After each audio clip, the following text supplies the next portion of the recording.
Teenage fascination with guns is thought to have been behind a series of unsolved murders in Indianapolis more than 3 years ago. A mother who lost her child to gunfire thinks her son's killer is dead, but she still doesn't know why. CBS 4's Russ McQuaid investigates in tonight's Indy's Unsolved. These are the Washington Point apartments on the city's east side, where 16-year-old Amir Ford was shot to death on a sunny afternoon in August of 2020.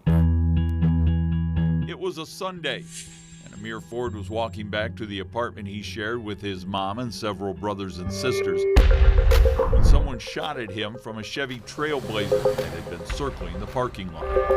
When I pull up, I see my son laying there. I see people everywhere. I see an ambulance. There was bullet holes reeking everywhere in cars, and I think it was like 17 shell casings. He was a drummer. There was a principal at Warren Central High School who kept his eye on Amir, and he had a twin sister at home and took his friends to church and was found with a gun just a few months before he died. He was very remorseful. He was very sorry, very apologetic. I don't know if it came from a friend, but Amir didn't carry a gun. But police say at least someone Amir knew did. 2 teens were found shot to death, another wounded on North Emerson Avenue in the spring of 2020, just a month after Ford's mom caught her son with a gun. One of the dead teenagers was a brother of Amir's friend. His mom said he was upset about that. Investigators think the killings had to do with the sale of guns. What is it with 16-year-old boys and guns in this town? I don't know, it's like that makes them cool.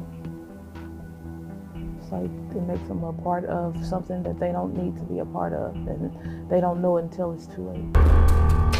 Later that summer, 10 days before Amir was shot to death, someone killed a 17-year-old Indianapolis boy outside of a field house in Fishers. The murder investigators think was linked to the fatal Emerson gun deal a few months earlier.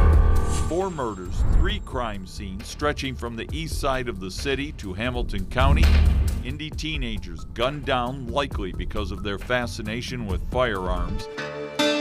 More pictures of him. Detective told Amir Ford's mom she will probably never see her son's killer in court. The person of interest who they had in mind of is now deceased. I still, to this day, don't even know what even happened.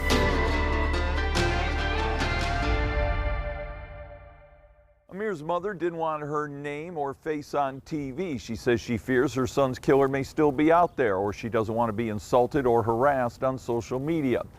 Such as it is in Indianapolis these days, when a grieving mother can be victimized twice, once by her child's murder and again by the anticipated social media backlash. Sometimes it's just not a matter of knowing who, but also why.